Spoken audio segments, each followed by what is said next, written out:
আসসালামু আলাইকুম। আমি মোহাম্মদ আমিনুল ইসলাম। এখন আপনাদের সাথে ভিডিওতে যে বিষয় নিয়ে আলোচনা করব সেই বিষয়টি হলো শীতে গরু ডাউন হয়ে যাওয়ার কারণ এবং চিকিৎসা নিয়ে এই ভিডিওতে আলোচনা করা হবে। আপনারা কিভাবে ট্রিটমেন্ট করবেন এবং কী কারণে এই গরু শীতকালে ডাউন হয়ে যায় এই বিষয় নিয়ে এই ভিডিওতে আলোচনা করব। আমার এই ভিডিওটি যদি আপনাদের একটু ভালো লেগে থাকে তাহলে প্লিজ লাইক, শেয়ার, কমেন্ট এবং সাবস্ক্রাইব করবেন। আপনাদের কোনো বিষয়ে যদি প্রশ্ন থাকে তাহলে আমাকে কমেন্ট করুন, আমি পরবর্তী ভিডিওতে সেই বিষয়ে উত্তর দিয়ে দিব।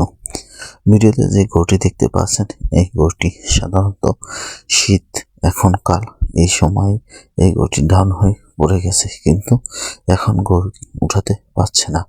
খামারি ভাইয়ের যে ভুলগুলা হয়েছে সেই ভুলগুলা এখন আপনাদের মাঝে তুলে ধরবো এবং আপনাদের খামারের যদি এরকম কোনো সমস্যা হয় বা যদি না হয় এই জন্য আপনারা সচেতন হবেন। এই জন্যই আপনাদের সাথে এই বিষয়টি আলোচনা করা হবে। আপনাদের খামারে যদি এই ধরনের সমস্যা হয়ে থাকে বা এই ধরনের সমস্যা হওয়ার জন্য প্রধানত কারণ হলো অপুষ্টিজনিত খাবার, এবং আপনার গরু যখন কৃমি আক্রান্ত হয় তখন যদি আপনি কৃমি নাশক ব্যবহার না করেন তাহলে অনেক সময় দেখা যায় গরু এরকম হয়ে যায়। এবং সবচেয়ে বেশি সমস্যা হয় যে অপুষ্টিজনিত খাবারের কারণে এবং গরুটি কৃমি আক্রান্ত থাকে। তাই আপনারা আপনার খামারের যে গরুগুলো পালন করে থাকেন সবগুলোকে নিয়মিত কৃমির ওষুধ খাওয়াবেন এবং শীতের আগাখানে বা আষাঢ় শ্রাবণ মাসের সময় আমাদের দেশে ঘাসের অভাব হয়।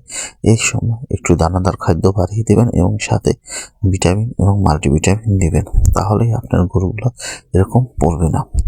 সাধারণত গরুগুলো পরের কারণ হলো অনেকেই মনে করে যে গরুগুলো ক্যালসিয়াম ভর করেছে, কিন্তু এই কারণে অনেক সময় অনেক বেশি হাই মানের ক্যালসিয়াম দেওয়া হয়। এই ক্যালসিয়াম দেওয়ার কারণে অনেক সময় দেখা যায় গরু উঠতে পারে না। আপনারা মনে রাখবেন সবসময় ক্যালসিয়াম ঘাটতি হলে গরুর টেম্পারেচার কমে যায় এবং গরুর সবসময় ক্যালসিয়ামের ঘাটতির কারণে পড়ে যায়, অনেক সময় অন্য কারণও থাকতে পারে। তাই আপনারা সবসময় অতিরিক্ত ক্যালসিয়াম দিবেন না। এবং অনেক সময় দেখা যায় যে অপুষ্টিজনিত কারণে অনেক সময় উঠে দাঁড়াতে পারে না, এবং অনেক সময় দেখা যাচ্ছে যে শীতকালে গরুটি পড়ে গেছে এবং ঠান্ডা লেগে গেছে, এই কারণে উঠে দাঁড়াতে পারে না। পরবর্তীতে ভিটামিন ফল করে, ক্যালসিয়াম ফল নয়। এই সময় আপনারা একজন অভিজ্ঞ প্রাণী চিকিৎসকের পরামর্শ অনুযায়ী বা উপজেলা ভেটেরিনারি সার্জনের পরামর্শ অনুযায়ী ট্রিটমেন্ট করাবেন, তাহলে আপনার গরুটি দ্রুত সুস্থ হয়ে যাবে।